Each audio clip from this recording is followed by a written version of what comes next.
Joining us in the studio now is the SABC News' international news editor, Sophie Mukwena, as well as our political news editor here at the SABC, Mzwandile Mbeje. Mzwandile, let's start off with you. Good morning. Thank you so much for making time for us. Just reflecting on what Zuzifa has just said now about his father and also the complexities of a human being in general. Oh yes, a very good morning to you, Aldrin, and of course the viewers. That was quite a significant interview. I mean, from someone who really spent the time with the late Buthelezi, because I mean that is the son. So everything that hurt him or everything that excited him, so he would be able to share with the kids, especially because they are now the only ones are left. I mean, he's left with 3 kids. I mean, from 8 at some point. But this is my takeaway, Alprin, particularly the relationship between himself and the king. So I said yesterday in another platform that it's often said that he who crowns the king does not necessarily rule with the king. So clearly, if you look at the role he played in making sure that the king gets onto the throne, and then, of course, the king is now on the throne. So obviously, he is his own man. He's got his own character.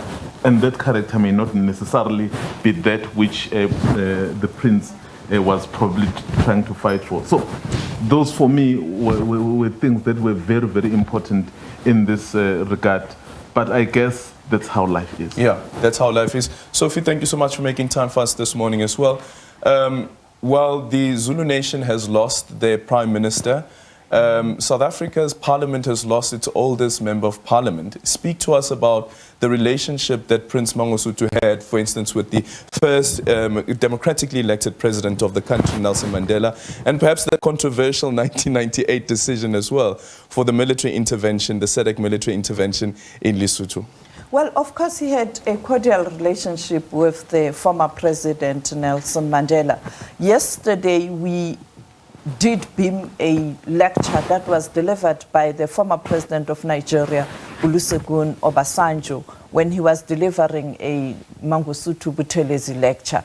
And he pointed out that when Madiba was in Portsmouth, not in Robben Island, he was sent to Portsmouth by the Commonwealth. As you know, Nigeria was a member of the Commonwealth, or is still a member of the Commonwealth, to go and see Madiba because the Commonwealth wanted to get a sense of where to from here, because it was clear that Madiba was going to leave prison. He was going to be a free man. And there were these issues that were happening in the country, particularly in relation to Prince Mangosuthu Buthelezi and detention. You know, he was campaigning for sanctions abroad, and something that the liberation organizations in general didn't take kind of. And therefore, he says, Madiba said to him, Shenge was a good man. He contributed in his own way in terms of the liberation. So he always tried not to focus on the negative, but rather to engage Shenge, because it was critical. I mean, when we talk about KZN as we know it today, even then it was the largest province, and therefore you didn't want to fuel tension, because there was tension, people were dying, and therefore you don't want to add oil while already the fire is burning. So Mandela was always cautious when he was dealing with Prince Mangosuthu Buthelezi, but at times he would lose it when he really felt that Prince Mangosuthu Buthelezi was adamant on some of the issues that they didn't agree on. And, you know, that brings us to the negotiations at World Trade Center and finally towards the elections. You can see that press conference where you had W. de Klerk, you had Buthelezi, you had Mandela, when they were announcing that IFP will participate in the elections. The body language speaks volumes. You can see Mandela was kind of tired of begging and you know, so the body language was there, but they had a very, very good relationship. On the issue of him acting, the fact that at some point in time Madiba did appoint him to be acting president when him and former President Mbeki, who was then the deputy president, were both out of the country, speaks volumes in terms of the intention. There was not so much he was a brilliant person. It was extending that issue, what Madiba stood for, the reconciliation. Yeah. That was a sign to say, I mean it, I'm serious. And therefore, you know what transpired when Madiba was out of the country, Mbeki was out of the country, the standoff in Lesotho, he deployed the troops in Lesotho. I was reading an article from Lesotho last night. A journalist wrote a very touching article, how they are aggrieved to date because many Basotho died. Yeah. And to the point that Sophie is raising here, Mzwai, is the tumultuous relationship between the IFP as well as the ANC. Yeah. But at some point, the crucial role that they played around the quelling of the violence in KZN, the role that was played by the likes of Harry Gwala, the role that was played by the likes of Jacob Zuma, but Prince Mangosuthu Buthelezi being pivotal to those negotiations as well.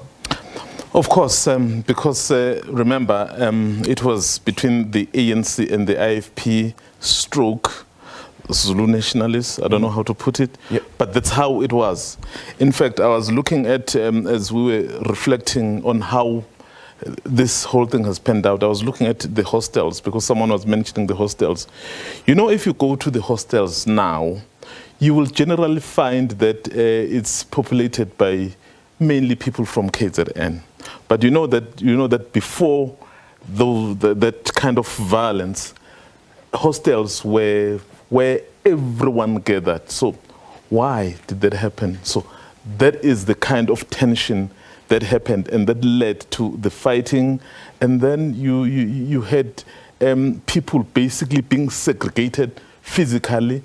And then once that happened, it then created or even heightened the tensions because you knew who the target was, given that those ones were separated from the others. So, I mean, his legacy is quite complex. I mean, as we've been saying, in his latter days, I mean, he came across as a very wise man, as a very statesman.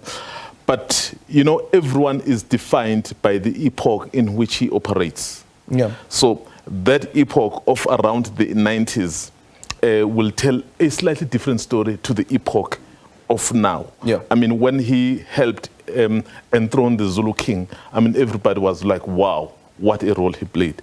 But when the situation that I've just spoken about, even mentioning the hostels, that if you go to the hostels now, they're populated by mainly one grouping from KZN. So why is that the case?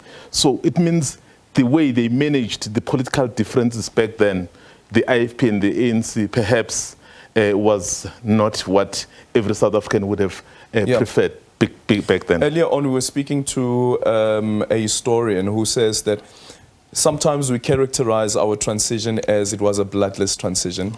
We say that there was no war, but in actual fact, there was, because people were dying, but it was black people in the majority that were dying.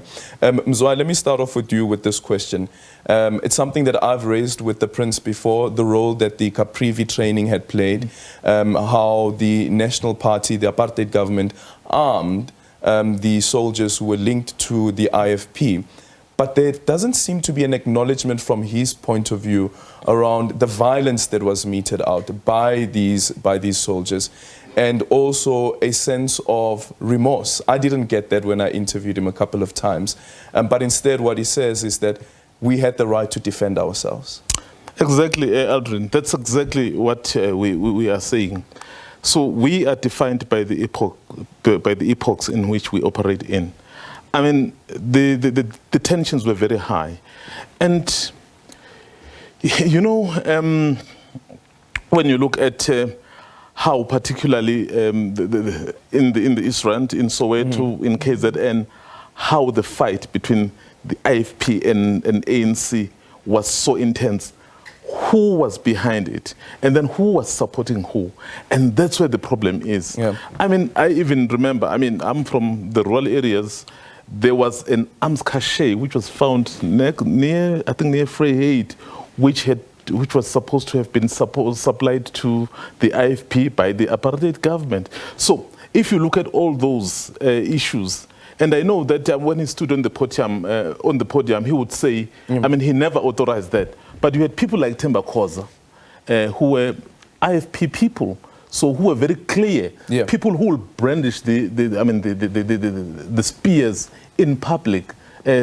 So as a leader of some of those people, it may not be you personally, but you are the final authority, so you will have to And it's done in the name of the party that you are leading. Yes. So if you're also looking into 1994, again, that march to Shell House in 1994, heading up to the elections, I was speaking to Judge Krichler but earlier on, and speaking about those tensions and also the possibility of the elections not even happening because of the violence. I want to start with the Bipatong massacre because I was a student. I was in the Val Triangle. I was a student leader with Sibongile Besane, who's now in the president's office at Luthuli House. He was the president. I was the secretary general. You know, clearly, those people who killed people in the Val Triangle during Bipatong massacre did explain. It was clear who they were, and they did belong to IFP. But they were supported by who? By the apartheid soldiers who were there and the police. They escorted them. So sometimes when you are a leader, you must know that time will come where whatever you do will come back and haunt you. And sometimes it's better to speak the truth and nothing else but the truth and apologize. So it is a reality. It did happen. And two, not only Bipatong massacre. Yeah. I was in the Val. I was an activist. Zone 7 massacre. People don't even talk about it, where young people were massacred at the night vigil of one of their comrades, the young people who were belonging to the ANC, who were belonging to SAMCO, who were activists. And the fact of the matter is we knew in the Val Triangle who those people were. You know, there's a saying in isiZulu, Mzwai, Isaka, Isiti, Ulbambe lingashoni. In the Val, when sunset was approaching, women, it became a sad moment because we didn't know who's next in terms of those attacks and massacres. And the apartheid system was involved. And you also had people from the hostels. So I think the TRC did touch on this. They made findings. Yes, the prince did dismiss the TRC, saying his say. But the reality is it is something that we cannot ignore so that it doesn't happen again. Never and never again. So sometimes we must unearth the truth and we must be open. And if you have erred as a leader, apologize. Apologize so that people can move on, because it doesn't mean we are a bad person. We are not holy thou holier. He says a saint is someone who tries. That's what Madiba used to say also, that he was not a saint. So human beings by nature, you will err. Yeah. Just a quick closing remarks. Of course, the complexities of his legacy as well. What party do you think he leaves behind? 30 seconds, quick closing remarks. Well, IFP. I think for me, when I observe the IFP right now, particularly after that meeting in Kempton Park with other political parties, this is the man who wanted to reconcile with his former party, the youth wing that he served, the ANC. Yeah. And then you have his party saying they are going this way, with a party saying they don't want to reconcile with the ANC or they don't want to work with the ANC. Contradiction, it will lead to tension in that party. Mzwai? Certainly in the political space, I agree with her. It would be very difficult to see how the IFP will navigate his wish and what they are practically doing. But from the point of view of having established, or rather made sure that the king of the Zulus is enthroned, I think that is credit to him. Okay, thank you so much for your time. Mzondile Mbeche there, our political editor here at the SABC, and also our SABC International News editor, Sophie Mukwena.